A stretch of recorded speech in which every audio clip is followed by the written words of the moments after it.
20টা গরিবদেরকে আমাদের গ্রামেরই তাদেরকে ঈদের বাজার করে দেবো ইনশাআল্লাহ। বাসায় বাসায় ইনশাআল্লাহ পৌঁছায় দেবো।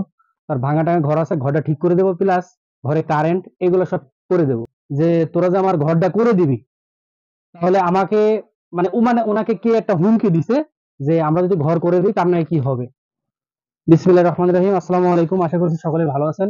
আলহামদুলিল্লাহ আমরা সবাই ভালো আছি। আজকে এই সামনে যে জিনিসটা দেখছেন, এগুলো হচ্ছে আমাদের গরিব, যারা গরিব 20টা গরিবদেরকে আমাদের গ্রামেরই তাদেরকে ঈদের বাজার করে দেবো ইনশাআল্লাহ। সেই পরিপ্রেক্ষিতে আমরা এই বাজারটা করা। তবে এই বাজারটা করার পেছনে আরেকটা কারণ হচ্ছে, আমি কিছুদিন যাবত আগে বলছিলাম আমাদের গ্রামের শানু দাদা, সে খুবই গরিব মানুষ, তাকে একটা ঘর, তার ভাঙা টাঙা ঘর আছে, ঘরটা ঠিক করে দেবো, প্লাস ঘরে কারেন্ট এগুলো সব করে দেবো। আমরা সব প্ল্যানিং করে টাকা পয়সা সব রেডি করছি, আজকে কাজ করে দেব। সে হঠাৎ করে বলতেছে যে তোরা যে আমার ঘরটা করে দিবি, তাহলে আমাকে ওনাকে কে একটা হুমকি দিছে যে আমরা যদি ঘর করে দিই তার নয় কি হবে। তাই সে ঘর আমাদের কাছ থেকে কিছু নেবে না। আজকে ডাইরেক্ট মানা করে গেছে যে তোদের কিছু দিতে হবে না, তোদের কাছে কিছু নেবো না, আর তোদের কাছ থেকে এগুলো নেবো, আমাকে রাস্তায় মেরে ফেলবে। হ্যাঁ, এরকম কিছু বলছে আর কি, যে মেরে ফেলবে। তো সেই পরিপ্রেক্ষিতে আমাদেরকে নিষেধ করে গেছে, তাই আমরা তাকে 2-3 বার কয়েকজন মানুষের দ্বারাই অনুরোধ করছি যে আপনি নেন, এই গরিব মানুষ, কিন্তু সে নেবে না। তার পরিপ্রেক্ষিতে আমাদের ওই টাকাগুলো দিয়ে আমরা যে 20 জন গরিব মানুষকে ঈদের বাজার করে দেওয়ার জন্যই এই বাজারগুলো আজকে নিয়ে আসছি।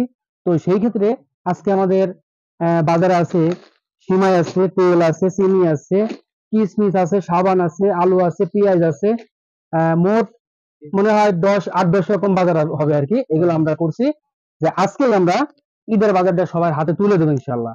তো সেই ক্ষেত্রে সবাই আমাদের জন্য দোয়া করবেন, শুধু এইবারই না, সামনের বারো যেন করতে পারি। আর আমার সাথে আমি উদ্যোগ নিয়েছিলাম যে দাদাকে করে দেবো, আমার সাথে 2 থেকে 3 জন প্রবাসী ভাই অ্যাড হয়েছে, আমি প্লাস তারা মিলে আজকের এই আয়োজনটা। তো আপনারা সবাই দোয়া করবেন, যারা যে ভাইরা আমাদেরকে সহযোগিতা করছে, আমাদের সাথে ছিল, সেই ভাইরা আর কি প্রবাসে আছে, আবার কেউ গ্রামেও আছে, তাদের সবার জন্য দোয়া করবেন, তারা যেন সুস্থভাবে থাকে আর নেক্সট টাইম যেন এইসব কাজ আমরা বেশি বেশি করতে পারি।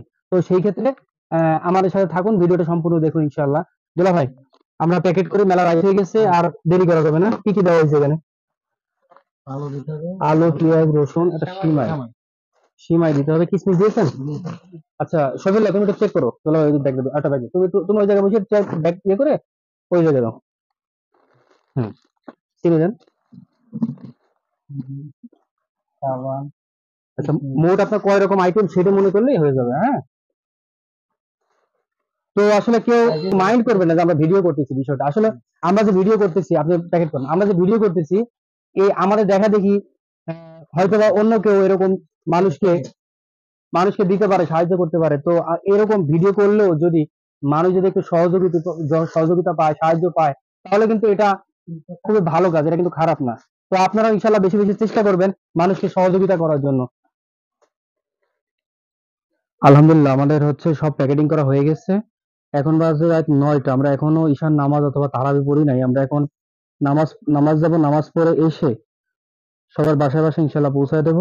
তো সকলে আমাদের জন্য দোয়া করবেন, আমরা যেন বেশি বেশি এসব কাজের সাথে শরীক থাকতে পারি, এবং আপনারাও চেষ্টা করবেন যেন এসব কাজ বেশি বেশি করা যায় ইনশাল্লাহ। সকলে ভালো থাকবেন। আসসালামু আলাইকুম ওয়া রাহমাতুল্লাহ।